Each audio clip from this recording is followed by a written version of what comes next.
நடிகர் விஜய் சேதுபதியோடைய மகன் சூர்யா விஜய் சேதுபதி நடிப்பில் விரைவில் வெளிவரக்கூடிய திரைப்படம் வந்து ஃபீனிக்ஸ். இந்த படத்துடைய பத்திரிகையாளர் சந்திப்பு நடந்துச்சு. ஆனால் அதற்கு முன்பாகவே வந்து விஜய் சேதுபதி பையன் சூர்யா வந்து ஒரு இன்டர்வியூ கொடுக்கும்போது அப்பா வேறு நான் வேறு அப்படின்னு சொல்ல அது வந்து மிகப்பெரிய கான்ட்ரவர்சி ஆச்சு. இப்போ திரும்ப வந்து இந்த படத்தினுடைய ஃபீனிக்ஸ் படத்தினுடைய ப்ரெஸ் மீட்டில் வந்து அவர் சூயிங்க மென்னுக்கிட்டே வந்து எல்லாரையும் வந்து சந்திக்கிறார். ஃபோட்டோ எடுத்துக்கிறவங்க, விஜய் சேதுபதி பையன் வருங்கால ஹீரோ அப்படின்னும் போது எல்லோரும் ஃபோட்டோ எடுத்துக்கிறதுக்கு வரும்போது ஒரு சூயிங்க மென்னுக்கிட்டே அவங்கள எதிர்கொள்கிறார். இது வந்து ஓரளவுக்கு சர்ச்சையாக இருக்குது. அது மட்டும் இல்லை, நேற்று ட்விட்டர்லேயும் சரி ஃபேஸ்புக்லேயும் சரி நிறைய இடங்களில் வந்து படம் மட்டும் மிஸ் ஆகட்டும்.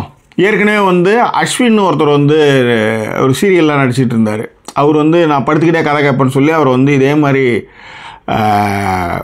ட்ரோல் பண்ணி காலி பண்ணி அதுக்கப்புறம் வந்து அவர் வந்து ரொம்ப இப்போ ஏதோ ஒரு ரீசெண்டாக ஏதோ ஒரு படம் ஏதோ பண்ணுறாருன்னு நினைக்கிறேன். ஐ திங்க் ஸோ அந்த மாதிரி வந்து விஜய் சேதுபதியோடைய பையன் சூர்யாவையும் வந்து போட்டு கலாச்சிட்டு இருந்தாங்க. ஸோ அது குறித்தான ஒரு வீடியோ தான் இந்த எபிசோடில் பார்க்க இருக்கிறோம். அதுக்கு முன்பாக இந்த தளத்தை இவரை சப்ஸ்கிரைப் பண்ணாதவங்க சப்ஸ்கிரைப் பண்ணுங்கள், லைக் கமெண்ட் ஷேர் பண்ணுங்கள். ஸோ விரிவான பார்வைக்கு ஸ்டே டியூன் வித் அஸ்.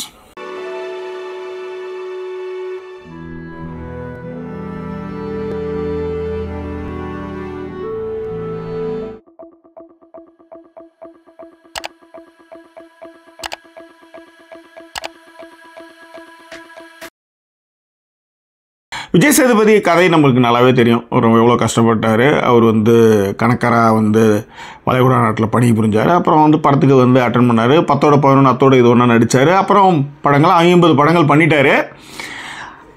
அவருடைய பேச்சுக்கள் எல்லாமே நம்மளுக்கு வந்து ரொம்ப ஃபிலாசபிக்கலாக இருக்கும், ரொம்ப அர்த்தமுள்ளதாக இருக்கும். அவருடைய இன்டர்வியூக்களை வந்து நிறைய விஷயங்களை வந்து பேசுவார். அப்படி இருக்கிற அவருடைய பையன் வந்து இந்த மாதிரி வந்து ப்ரெஸ்ஸை எதிர்கொள்கிறதும் இந்த மாதிரியான சூயிங்கெல்லாம் மென்னுக்கிட்டு வந்து பேசுகிறதும் போகிறதும் பார்க்கும்போது இது எப்படி இது வந்து விட்டாங்க போனாங்க அப்படின்ற மாதிரி இருக்கும். ஏன்னா இப்போ ஒரு விஷயம் ஒன்று நடக்குது அப்படின்னா நீங்கள் உங்கள் பொண்ணுக்கு புத்தி சொல்ல மாட்டீங்களான்னு மாதிரிலாம் எடுத்துகிட்டு வருவாங்க. அதுக்கான விஷயங்கள்லாம் திரும்ப சொல்கிறேன் நான். அந்த மாதிரி வந்து அப்பா வந்து இவ்வளோ ஃபிலாசபிக்கலாக பேசும்போது பையன் வந்து இந்த மாதிரியான சூயிங்க மாதிரி மென்று இந்த மாதிரியான ஒரு சர்ச்சை அப்படின்றது வந்து இது எதிர்பார்த்துக்க முடியாத விஷயம். ஏன்னா எதிர்பாராமல் தான் இது நடந்திருக்கும். காரணம் என்னென்னா அதுக்கு முன்னாடியே வந்து அப்பா வேறு நான் வேறுன்னு அந்த பதில் சொன்னதுனாலே அவர் ட்ரோல் பண்ணாங்க. அதுக்கான காரணங்கள் அப்போ வந்து அப்பா வந்து பையனுக்கு வந்து அட்வைஸ்லாம் பண்ண மாட்டாரா அப்படின்னும் போது உண்மையிலே பண்ணியிருக்கார். ஏன்னா சூர்யாவுடைய இன்டர்வியூ நான் பார்த்தேன். அதாவது சூர்யா விஜய் சேதுபதியோடைய இன்டர்வியூ நான் பார்த்தேன். அந்த இன்டர்வியூவில் வந்து அவர் சொல்கிறார், எங்கள் அப்பா வந்து கராத்தே கிளாஸ் போகலை, பாக்ஸிங் கிளாஸ் போகலன்னா பெல்ட்டெல்லாம் அடிச்சிருக்காரு. ஒரு 15 வருஷம் ஆயிடுச்சு எங்கள் அப்பா வந்து என்னை அடித்து 15 வருஷத்துக்கு மேலே ஆகுது. பட் ஆனால் நிறைய அட்வைஸ் பண்ணுவார். ஸோ இந்த மாதிரி அந்த பையன் வந்து நிறைய விஷயங்களை வந்து பேசுகிறாப்புல. அது மட்டும் கிடையாது, செகண்ட் இயர் வந்து இங்கிலீஷ் லிட்ரேச்சர் படிக்கிறாப்புல. இன்னும் ஒரு வருஷத்தில் முடிச்சிடுவேன். ஸோ அதுக்கு பிறகு என்ன அப்படின்போது தெரியல, கோ வித் ஃப்ளோ தான் அப்படின்ற மாதிரி சொல்கிறாப்புல. ஆனால் இந்த சூயிங்க மெல்றது அப்படின்றது வந்து எப்படி நான் புரிஞ்சுக்கிறேன் அப்படின்னா, இப்போ உதாரணத்துக்கு ஒரு சாதாரணமாக ஒரு ஸ்டேட்மெண்ட்டு சொல்ல போக அதுவே வந்து ட்ரோல் பண்ணாங்க. அதிலே வந்து நிறைய காயங்கள் அடைஞ்சிருக்கலாம். ரெண்டாவது, நான் ரொம்ப நெர்வஸாக இருக்கிறேன், எனக்கு வந்து சில விஷயங்களை வந்து எதிர்கொள்ள முடியலன்றது அந்த பையன் வந்து ஓப்பனாகவே வந்து பொதுவெளியில் வந்து ப்ரெஸ் மீட்டில் சொல்லியிருக்காப்புல. அதே மாதிரி அந்த இன்டர்வியூவில் பார்க்கும்போது கூட வந்து சில கேள்விகளை வந்து அவரும் தவிர்க்கிறார்.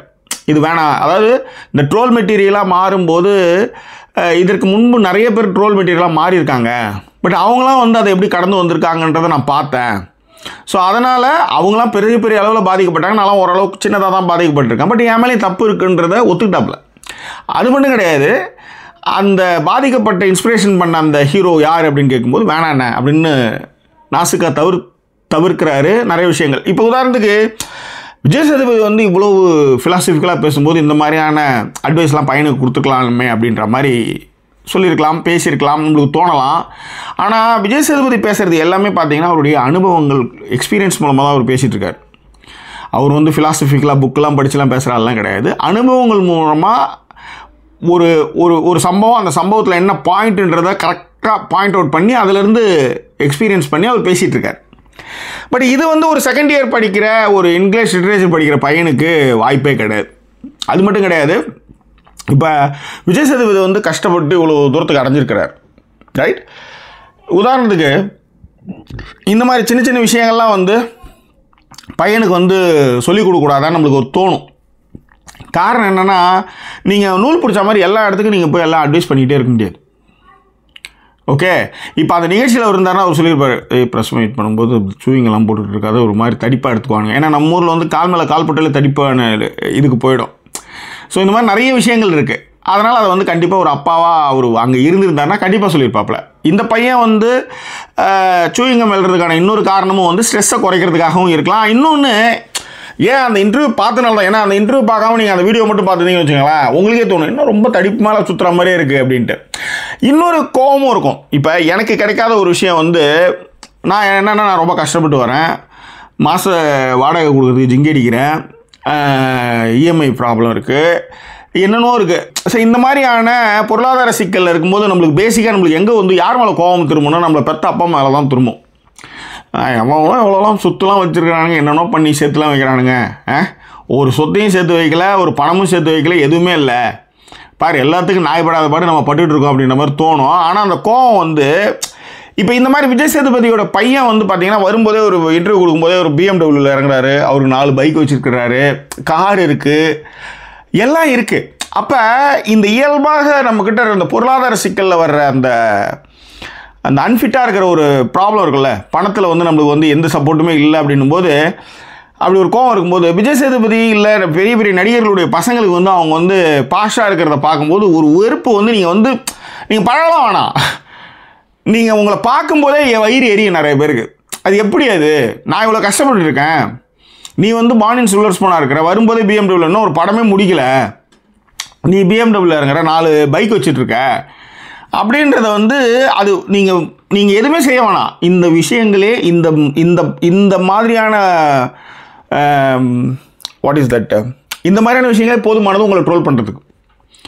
அதில் ஒரு சந்தோஷம் எனக்கு கிடைக்கல பார், உனக்கு எல்லாமே கிடச்சிருக்கு, உங்கள் அப்பா விஜய் சேதுபதி பணத்தை சம்பாதிச்சிட்டாரு, ஓகே. ஏன் அப்படின்னா இப்போ விஜய் சேதுபதி இருந்தால் அந்த சூயிங்கம் வந்து வேணான்றான்னு சொல்லியிருப்பார். ஏன் அப்படி சொல்கிறேன்னா, மகாராஜா படத்தினுடைய ப்ரெஸ் ஷோ முடிச்சுட்டு அவங்க வெளியே வர்றார் டைரக்டர், விஜய் சேதுபதி இருப்பார். விஜய் சேதுபதி வந்து ஃபஸ்ட்டு டைரக்டர் பேச விடுவார். ஆனால் டைரக்டர் அவர் என்ன பண்ணுவாங்க, ஒரு கேள்விலாம் கோக்குமா கேள்விலாம் கேட்டு அவர் வந்து காலி பண்ணுவாங்க.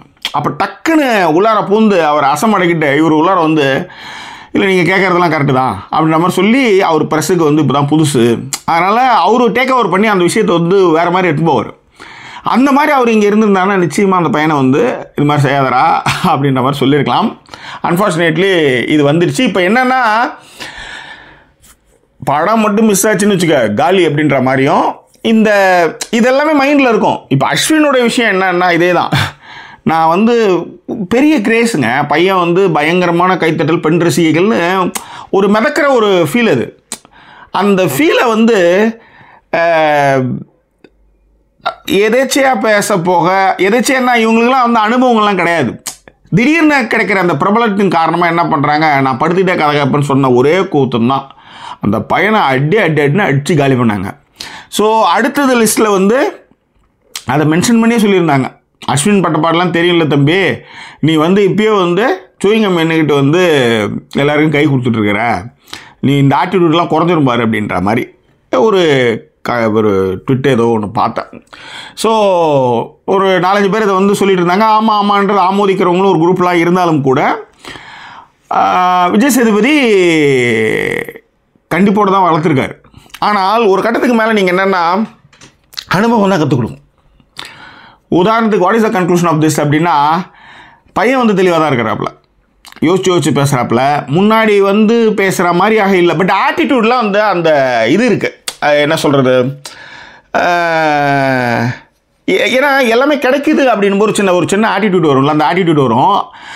எல்லா பசங்களும் ஒரே மாதிரி பசங்க இல்லை, அவங்களுடைய பொருளாதார சூழல், அவங்க வாழற வாழ்க்கை, இது எல்லாமே வந்து இப்போ உதாரணத்துக்கு அந்த ஒரு இன்டர்வியூவில் வந்து சொல்லியிருந்தாப்புல, எங்கள் அப்பா ரொம்ப மோசம், எனக்கு ஒரு நாளைக்கு 500 தான் கொடுப்பாரு. டே 500 எவ்வளோ பெரிய விஷயம், இந்த 500 எவ்வளோலாம் கஷ்டப்பட்டுருக்கோம் அப்படின்னு இருக்கிறவனுக்கு வந்து இந்த 500 வாங்குற பையன் மேலே ஒரு காண்டு வரும்ல, அந்த காண்டை இந்த மாதிரியான செயல்கள் மூலமாக வந்து போட்டு தாக்கி சாஸ்வதமாக என்னது மனசை வந்து சாந்திப்படுத்திக்குவாங்க.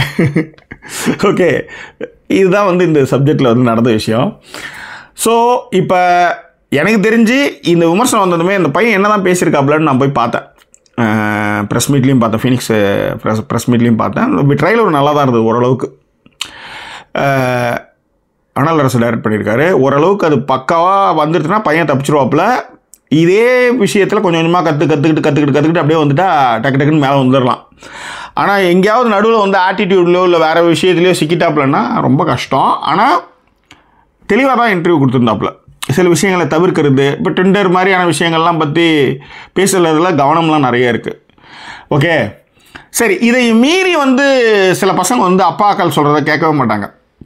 அப்போ ஒரு அப்பா எப்படின்னா குடும்பனவரை அட்வைஸ் பண்ணுவாங்க. இப்போ நான்லாம் அப்படி தான் என் பொண்ணுக்கு ஒரு கட்டத்துக்கு மேலே நீங்கள் அவங்கள வந்து அவங்க தாட் ப்ராசஸ் நீங்கள் மாற்றவே முடியாது, அவங்க ஆட்டிடியூடை மற்ற விஷயங்கள்லாம் மாற்றவே முடியாது.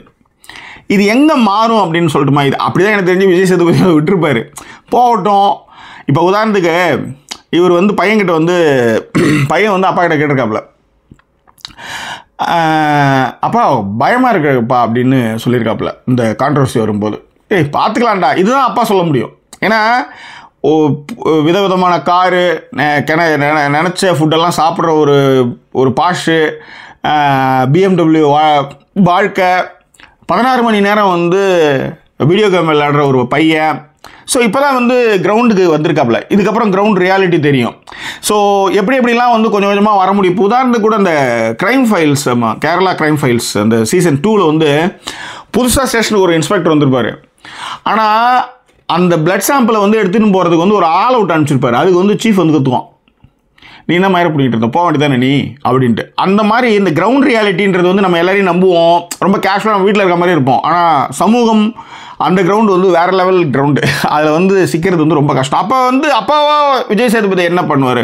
இப்போ நான் என் பொண்ணுக்கு வந்து ஒரு கட்டத்துக்கு மேலே சொல்கிறேன், அது கேட்கலன்னா படு மௌலே, அவஸ்தைப்படு, வா தடவை கொடுத்து உனக்கு சொல்லிக் கொடுக்குறேன், இல்லை உனக்கு எதாவது பிரச்சனை இருக்கா நான் கூட இருக்கிறேன். ஏன்னா நீ படாமல் நீ கற்றுக்கவே போகிறதில்ல.